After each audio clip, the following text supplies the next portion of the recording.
जैसे कोई भी कहीं भी रहे और वो मुझे सुनता है, समझता है, अगर उसके आंखों में आंसू आते हैं तो मेरे आंखों में अपने आप आंसू आ जाते हैं।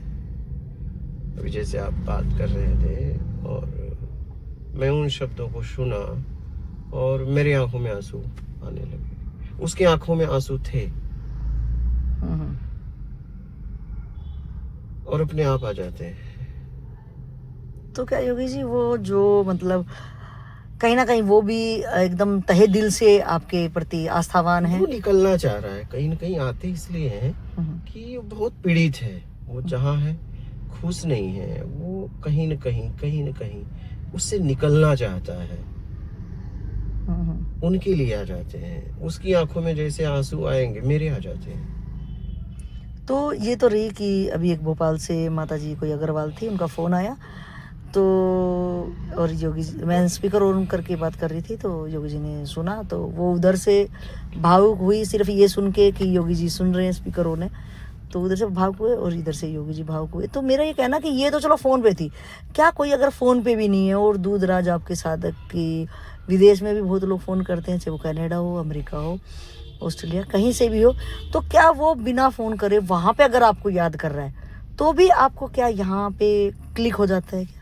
कभी कभी मैं अकेले भी रोता हूँ, कभी कभी, लेकिन मैं उसके लिए तो नहीं बोल सकता।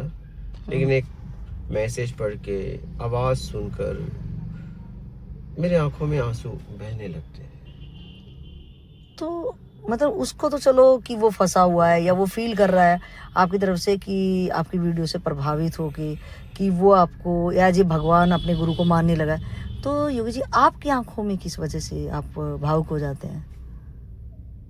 कि मतलब उसका दुख मुझे बर्दाश्त नहीं होता है। वो सक्षम होने के बाद भी अपने आप को निकाल नहीं पा रहा है, कहाँ के फंस गया है। अभी भी निकालने की समझ है लेकिन फिर भी नहीं निकाल पा रहा है। आंसू आ जाता है, उसकी पीड़ा, मुझसे पीड़ा बर्दाश्त नहीं हो पाती है।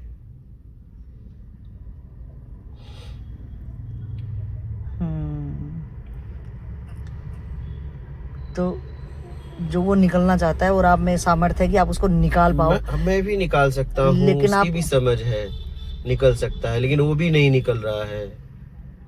लेकिन वो क्या, वो जब वो रो रहा है उस टाइम पे वो निकलना चाह रहा है, उसके बाद फिर मतलब क्या हो जाता निकलने है? के लिए काम भी तो करे, काम कहीं और कर रहा है ना। निकलना तो चाह रहा है लेकिन अपने आप को उलझा दिया है, वहां से समय ही नहीं दे रहा है ना निकलने के लिए। तो वो कैसे, मतलब उसको वो भी शायद वो सच लग रहा है या वो जिम्मेदारी का वो करके वो करता है। धीरे धीरे जैसे उन्होंने बोला मैं सत्संग सुनती रहती हूँ, धीरे धीरे निकलेगी।